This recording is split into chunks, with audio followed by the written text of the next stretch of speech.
سڵاوتان لەبێ خۆشەویستانی کەناڵی کوردسات نیوز، من هاوکا قادر لە دیدارێکی تری تایبەتە هاتوومەتەوە لاتان. دیداری ئەمجارەمان پەیوەندی بە پارتی کۆمەنیستی دەسەڵاتداری چینەوە هەیە. لەمڕۆدا تەمەنی دەبێتە 100 ساڵ. ئەم 100 ساڵە چی مانایەکی لای چینیەکان هەیە؟ هەروەها حکوومەتی چینی کە پارتی کۆمەنیستی چین بەڕێوەی دەبات چۆن توانێتی لەگەڵ ئەو ژمارە زۆری هاوڵاتیانی چین هەڵسوکەوت بکات مامەڵە، یاخۆت بڵین چۆن دەتوانێت لەگەڵیاندا ئەم تەمەنە زۆرە بەڕێ بکات. بەڕێزنی ڕۆچی کۆنسۆڵی گشتی کۆماری میلی چین لەم دیدارە تایبەتە وەڵامی پرسیارەکانمان دەداتەوە. تەمەنی پارتی کۆمەنیستی چین دەبێتە 100 ساڵ. ئایا شۆڕشی پارتی کۆمەنیستی چین چی مانایەکی بۆ چینیەکان هەیە؟ زۆر سپاست دەکەم. زۆر خۆشحاڵم بەم چاوپێکەوتنە لەگەڵ کەناڵی کوردسات بۆ گفتوگۆکردن سەبارەت بە مێژووی 100 ساڵەی پارتی کۆمەنیستی چین. دەمەوێت کە لێرەوە هەندێک زانیاریتان پێ بدەم لەسەر پارتی کۆمەنیستی چین بۆ ئەوەی هاوڕێیانمان لە هەرێمی کوردستان باشتر لە مێژووی ئەم پارتە تێبگەن. خۆتان دەزانن کە پارتی کۆمەنیستی چین لە مانگی تەمموزی ساڵی 1920 دامەزراوە. بۆیە ئەم ساڵ یادی 100 ساڵەی دامەزراندنی پارتی کۆمەنیستی چینە. ئەم پارتە لە سەرەتاوە پارتێکی بچووک و لاواز بوو، بە زۆر هەوراز و نشێودا تێپەڕی. لەو سەردەمەدا لەلایەن پارتی کیومینتانگەوە سەرکوت دەکرا کە پارتی فەرمانڕەوای ئەو کاتە بوو، پارتی سەرمایەدارەکان و خاوەن مڵکەکان و بازرگانانی جەنگ بووە. پارتی کۆمەنیستی چین لە ژێر سەرکردایەتی ماوتسیتۆنگدا سەرکردەی گەورەی پارتی کۆمەنیستی چین 28 ساڵی پێچ و هەتا توانی لە کۆتاییدا شۆڕشەکە بباتەوە لە دژی پارتی فەرمانڕەوای کیومینتانگ. بەو شێوەیەش ڕژێمی کیومینتانگی لەسەر حکومە دەرناو چینێکی نوێی دامەزران. لە ساڵی 1949 کۆماری گەلی چینی دامەزران. گەلێک هۆکار هەبوون لە پشت سەرکەوتنی پارتی کۆمەنیستی چینەوە لەو شۆڕشەدا، بەڵام من پێم وایە گرنگترینیان ئەوە بوو کە وەک وتەیەکی کۆنی چینی هەیە دەڵێت ئەو کەسەی بتوانێت دڵی خەڵک بەدەست بهێنێت دەتوانێت هەموو جیهان بەدەست بهێنێت. پارتی کۆمەنیستی چینی پارتێکە کە نوێنەرایەتی کرێکاران و جوتیاران و خەڵکی ئاساییەکە. ڕابەرایەتی خەڵکی کرد بۆ ئەوەی هەستنە سەر پێ و تێبکۆشن و ببن بە خاوەنی وڵاتەکەی خۆیان. هەر بۆیە توانی پاڵپشتی زۆرینەی نەتەوەکە بەدەست بهێنێت. من پێم وایە ئەمە گرنگترین هۆکار بوو بۆ ئەوەی پارتی کۆمەنیستی چین لەو شۆڕشەدا سەرکەوتوو بێت. سەبارەت بەوەی کە شۆڕشەکەی پارتی کۆمەنیستی چین چی دەگەیەنێت لای چینیەکان، من دەڵێم پارتی کۆمەنیستی چین توانی کۆتایی بەو مێژووی چین بهێنێت کە بەردەوام لەلایەن وڵاتە زلهێزەکانی جیهانەوە داگیرکرا بوو. ڕێبەرایەتی هەستانەوەی نەتەوەکەی کرد. چین یەکێکە لە دێرینترین شارستانیەکانی جیهان کە مێژوویەکی درودرێژ و کلتورێکی درەوشاوی هەیە. سەردەمانێکی زۆر بەهێزترین وڵاتی جیهان بووە، بەڵام لە ناوەڕاستی سەدەی هەژدەوە چین کە ئەو کاتە لەلایەن ڕژێمە فیوداڵە کۆنەخوازەکانەوە فەرمانڕەوایی دەکرا تووشی شکست هاتوو نەیتوانی لەگەڵ پێشکەوتنەکانی جیهانە بەردەوام بێت. بەدەست شەڕەنجێزی و داگیرکاریەکانی وڵاتانی خۆرئاوە دەیناڵان، بەڵام دامەزراندنی پارتی کۆمەنیستی چین ئەم بارودۆخەی گۆڕی. بۆ نمونە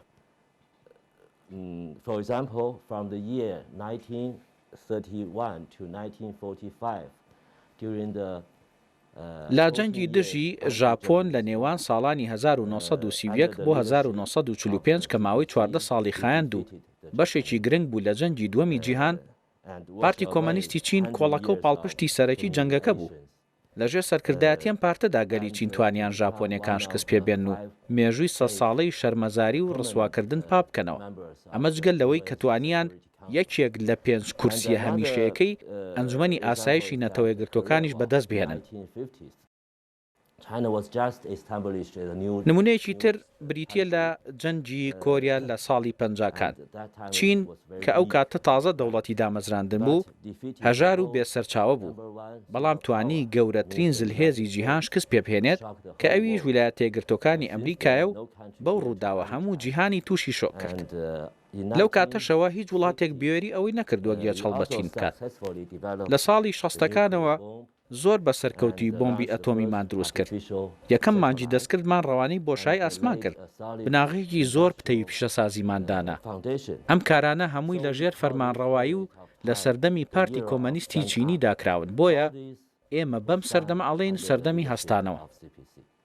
لە هەفتاکانی سەدەی ڕابردوودا حزبی شیوعی چین سیستمی چاکسازی و کرانەوەی پەیڕەو کرد. حزبی شیوعی چین چی بۆ گەلی چین بەدەستهێنا لەم ماوەیەدا؟ لە ساڵی 1949 پارتی کۆمەنیستی چین کۆماری گەلی چینی دامەزران. وەک پێشتر باسم کرد، ئەم پارتە هەڵقڵاوی ناو خەڵک بووە، پشتی بە خەڵک دەبەست و خزمەتی گەلی چینی دەکرد. هەر لە یەکەم 30 ساڵی سەرەتای دامەزراندنی چینی نوێدا ئێمە کۆمەڵێک دەستکەوتی گرنگمان بەدەستهێنا. هەروەها لە هەندێک بارودۆخیشدا تووشی پاشەکشێ بووین. Of course, also we experienced a lot of some of the setbacks. In the year of 1979, لە ساڵی 1970 سەرکردە دێنگ شیۆپینگ کە لەنەوەی دووەمی سەرکردایەتیکردنی پارتی کۆمەنیستی چین بوو بڕیارێکی مێژوویدا بۆ جێبەجێکردنی چاکسازی و کرانەوەی زیاتر. دواتریش بۆ ماوەی 40 ساڵی ڕێکە لەسەر یەک لە گەشەکردن بەردەوامین. بووین بە دووەم گەورەترین ئابووری لەسەر ئاستی جیهان. ستاندارد و ئاستی بژێوی و ژیانی خەڵکی چین زۆر بە باشی گەشەی کردووە.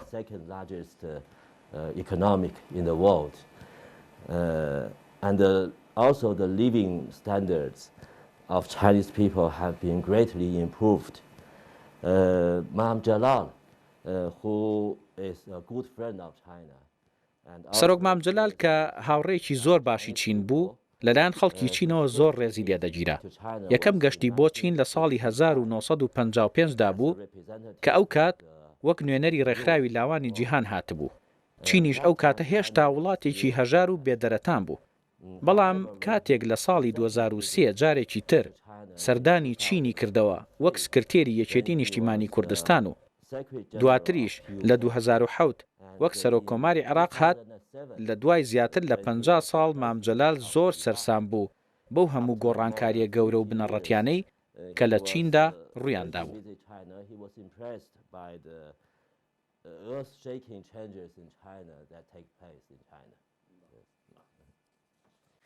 پاش کۆنفرانسی هەژدەیەمینی پارتی کۆمەنیستی چینی بەڕێز شی جینپینگ بۆ سکرتێری گشتی پارتی کۆمەنیستی چین، ئەوە چی مانایەکی بۆ چین و بۆ هاوڵاتیانی چینیش هەیە؟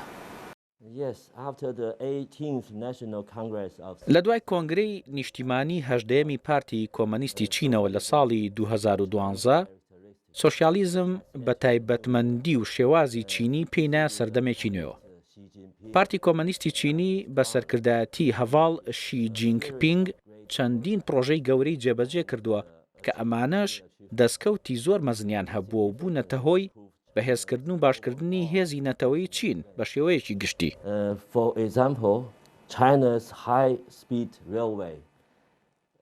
ئەگەر چەند نمونەیەکی کەم وەربگرین لەو کارانە، چین لە ئێستادا بە تێکڕایی 38,000 کیلۆمەتر هێڵی شەمەندۆفێری زۆر خێرای هەیە کە ئەمە درێژترین هێڵە لەسەر ئاستی جیهان. درێژی ڕێگای خێرا و ئۆتۆبان لە چیندا ئێستا 150,000 کیلۆمەتری تێپەڕانەوە کە ئەمەش هەر درێژترینە لەسەر ئاستی جیهان. هەروەها زنجیرەیەک پرۆژەی زانستیمان جێبەجێ کردووە لە بۆشای ئاسماندا بۆ گەڕان و زانیاری لەسەر مانگ و هەساری مەریخ. بنیادنانی نەوەی پێنجەمی 5G چین ئێستا لەسەر ئاستی جیهان ژمارەیە کە بەبوونی زیاتر لە 700,000 وێزگە بۆ بنکەکانی نەوەی پێنجەم 5G.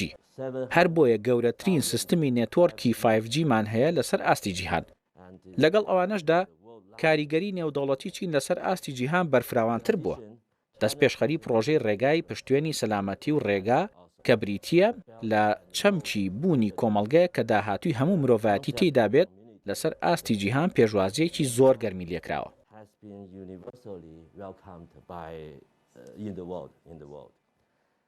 نۆزدەیەمین کۆنگرەی نیشتیمانی پارتی کۆمەنیستی چین پێشنیاری دوو خاڵی کردووە. یەکەمیان لە ساڵی 2020ەوە بۆ ساڵی 2035 چین بە شێوەیەکی بنەڕەتی دەچێتە قۆناغی بە مۆدێرنەکردنی سۆشیالیستیەوە.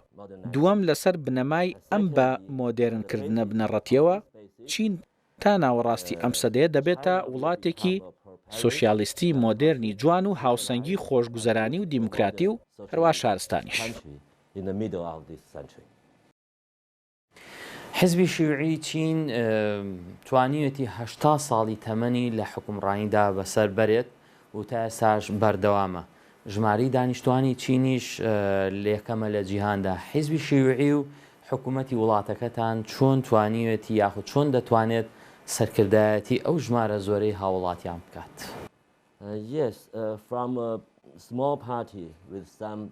پارتی کۆمەنیستی چین لە پارتێکی تەنها 50 ئەندامیەوە بوو بە پارتێکە ئێستا زیاتر لە 90 ملیۆن ئەندامی هەیە و توانیوێتی ببێتە پارتی فەرمانڕەوای گەورەترین وڵاتی گەشەکردووی جیهان بۆ ماوەی 80 ساڵ و دەشبێتە گەورەترین پارتی فەرمانڕەوا لە جیهاندا بۆ ماوەیەکی زۆر زیاتر لە داهاتوودا.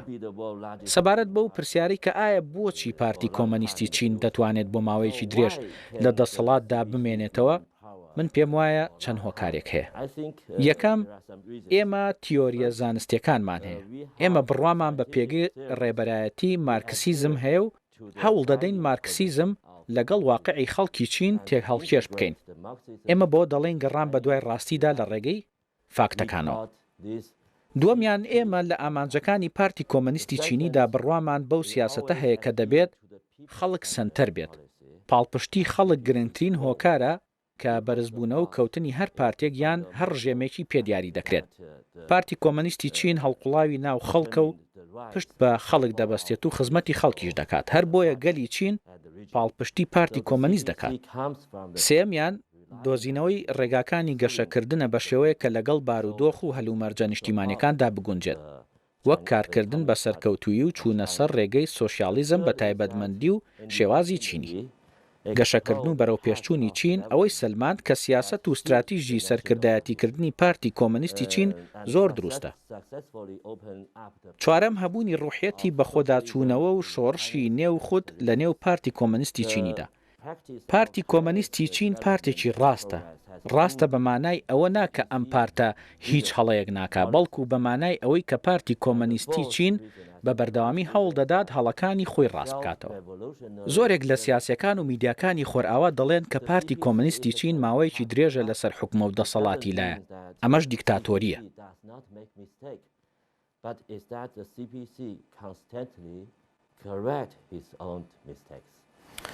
زۆر باشە. ئایا پارتی کۆمەنیستی چین ڕێگە بە بوونی پارتی سیاسی دیکە دەدات لە وڵاتەکەدا؟ ئایا ئازادی لە کاری سیاسیدا هەیە؟ ئازادی سیاسی لە چین چۆنە؟ بەڕاستی ئەمە هەڵە تێگەیشتنێکی گەورەیە. لەبەر ئەوەی یەکەم، ئەوە ڕاستە کە پارتی کۆمەنیستی چین تاکە پارتی فەرمانڕەوایە لە چیندا، بەڵام بە دڵنیایی ئەو پارتێکی تاکڕەوی دیکتاتۆری نییە. چونکە 8 پارتی سیاسی بەشداربووی تر هەن لە چیندا کە سیستمی ڕاوێژکاری سیاسی و هەماهەنگی فرەحیزبی جێبەجێ دەکەن. پارتەکانی تریژ ڕۆڵ و ئەرکی دیموکراتیانەی خۆیان لە ڕاوێژی سیاسی و سەرپەرشتی و گفتوگۆی دیموکراسیدا جێبەجێ دەکەن. ئەندامی ئەم پارتە سیاسیانە دەتوانن پۆزوەر بگرن لە حکوومەتدا. دووەمیان، پارتی کۆمەنیستی چین کرۆک و گەوهەری فەرمانڕەوایەتیکردنی نەتەوەی چینە. ئەمە شتێک نییە کە خۆمان بیڵین، بەڵکو ئەمە بژاردەیەکە کە خەڵک و مێژوو بڕیاریان لێداوە. لەژێر سایی فەرمانڕەوایی پارتی کۆمەنیستی چینیدا ئێمە سیستمێکی سیاسی دیموکراتی سۆشیالیستیمان دامەزراندووە کە دەگونجێت لەگەڵ هەلومەرج و بارودۆخە جیاوازەکانی چیندا.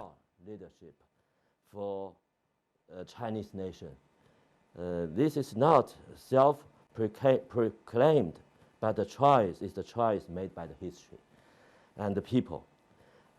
سیستمی کۆنگرەی گەلمان هەیە، سیستمی ڕاوێژکاری سیاسی و هەماهەنگی فرەحیزبیمان هەیە، سیستمی ئۆتۆنۆمی نەژادی هەرێمایەتیمان هەیە.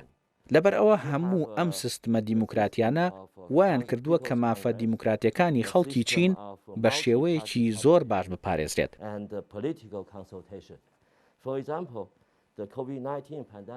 بۆ نمونە لە پەتای کۆرۆنا کە ساڵی پێشوو بە شێوەیەکی خراپ بڵاو بووە، لەژێر سەرکردایەتیەکی بەهێزی پارتی کۆمەنیستی چینیدا تواندا لە ماوەی 3 مانگدا پەتاکە کۆنتڕۆڵ بکرێت. دواتریش چین دەستی هاوکاری درێژ کرد بۆ تەواوی جیهان.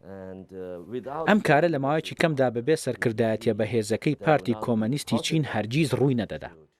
پندێکی چینی هەیە ئەڵێت تەنها خۆت دەزانیت کە ئایا پێڵاوێکت بەپێ دەبێت یان نا. لە جیهاندا هیچ مۆدێلێکی دیموکراسی نییە کە هەمان شێوە و تایبەتبەندی هەبێت و بۆ هەموو لایەکیش گونجاو بێت. گرنگەوەیە تۆ ئەو پێڵاوە بدۆزیتەوە کە بۆت دەبێت و بۆت دەگونجێت بۆ ئەوەی بتوانیت باشتر و تا ماوەیەکی درێژتر پێوەی بڕۆیت. دەوترێت چینیەکان ژیانێکی سەخت بەڕێ دەکەن و ئاستی بژێویان زۆر بەرز نییە. ئەم بۆ چوونە تا چەند ڕاستە. داهاتی تاک بە داتای ڕسمی لە ساڵێکە ئەکاتە چەند لە چین. زۆر باشە. ئێستا هەندێک داتا دەدەمێ سەبارەت بە ئاستی داهاتی ناوخۆ و داهاتی تاک لە چیندا.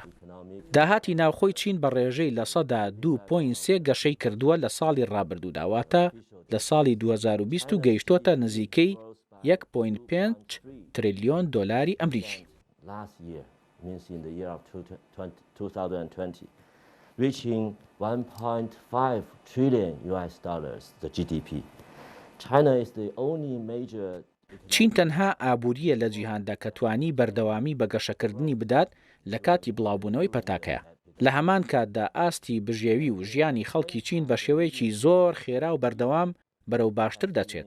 داهاتی ناوخۆی بۆ هەر تاکێک پێش 40 ساڵ کەمتر بوو لە 200 دۆلاری ئەمریکی، بەڵام ئێستا 10,000 دۆلاری ئەمریکی تێپەڕاندووە. But now it reached 10,000 US dollar last year. The per capita gross national income. ئەمەش دیارە کە داهاتی ناوخۆی تاک نزیکەی 200 جار زیای کردووە و ئێستا 10,000 دۆلاری تێپەڕاندووە. ڕێژەی داهاتی تاک لە چین لە ئێستادا لە ڕیزی ئەو وڵاتانەدا لە ئاستی سەر و مامناوەندەوەن و بەرەو ئاستی ئەو وڵاتانە دەچێت کە داهاتی تاکیان لە ئاستێکی بەرزدایە. Ranks among upper middle income countries and is moving towards to the high income countries. Now China is still.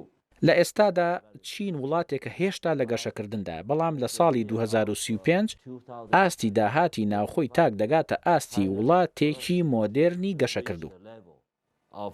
Modernized developed countries. So China has established. چین گەورەترین سیستمی بیمەی کۆمەڵایەتی دامەزراندووە لەگەڵ بیمەی تەندروستی بۆ زیاتر لە 1.4 ملیار کەس و بیمەی کەسانی بە ساڵاچوو بۆ زیاتر لە 1 ملیار کەس. 3 billion people and basic old age insurance covering nearly 1 billion people. 1 billion people. Yes, and China has implemented 9. چین ماوەیەکی درێژە کە سیستمی خوێندنی ناچاری بۆ ماوەی 9 ساڵ جێبەجێ دەکات و حکوومەت زۆرینەی کری خوێندن و فێرکردنەکان لە ئەستۆ دەگرێت. لە ئێستاشدا هەوڵ دەدەین بۆ ئەوەی ماوەی خوێندنی ناچاری لە 9 ساڵیەوە درێژ بکەینەوە بۆ 12 ساڵ. لە ماوەی 40 ساڵی ڕابردوو ڕێژەی هەژاری لە نێو گوندنشینەکانی چیندا بە ڕێژەی 770 ملیۆن کەس کەمی کردووە. بەمەش بووینەتە یەکەم وڵات لەسەر ئاستی جیهان کە زۆرترین دابەزینی ڕێژەی هەژاریمان هەیە و نزیکەی لە 170 ڕێژەی دابەزینی هەژاری لە هەموو جیهانە پێک دەهێنێت. Contribute more than 70% of the global poverty reduction. Of course, China now is a. بێگومان چین تا ئێستا وڵاتێکە کە هێشتا لە گەشەکردنە. کۆنگرەی نیشتیمانی هەژدەیەمی پارتی کۆمەنیستی چین ئەوەی خستۆتە ڕوو کە گەورەترین چەمکی پێچەوانە لەگەڵ کۆمەلگای چینیدا بریتیە لە پێچەوانەبوونی بەرزبوونەوەی ئاستی پێویستی و داخوازیەکانی خەڵک بۆ ژیانێکی باشتر لەگەڵ گەشەکردنێکی ناهاوسەنگ. بۆیە من پێم وایە لە ژێر سەرکردایەتی پارتی کۆمەنیستی چینیدا ئێمە بەردەوام دەبین لە بەدەستهێنانی دەستکەوتی زیاتردا و هەروەها ئاستی ژیانی خەڵکیش بەرەو باشتر دەچێت. بە خۆشحاڵیەوە پێشوازی لە هەموو میدیا و هەموو هاوڕێیانمان دەکەین لە هەرێمی کوردستان بۆ ئەوەی سەردانی چین بکەن و بە چاوی خۆیان ئەو گۆڕانکاریە گەورانەی چین و ژیانی خۆشگوزەرانی خەڵکی چین ببینن. جارێکی تریش زۆر سپاس بۆ ئێوە. and happy life for the Chinese people. Thank you very much. زۆر سپاس بۆ ئێوە، زۆر سپاس بۆ بەڕێز نیڕۆچی کۆنسڵی گەشتی کۆماری میلی چین بۆ ئەم دیدارە. خۆشەویستان لێرەدا گەشتنە کۆتایی دیداری تایبەتی ئەم جارەشمان کاتیش خۆش بۆ هەمووتان سپاس.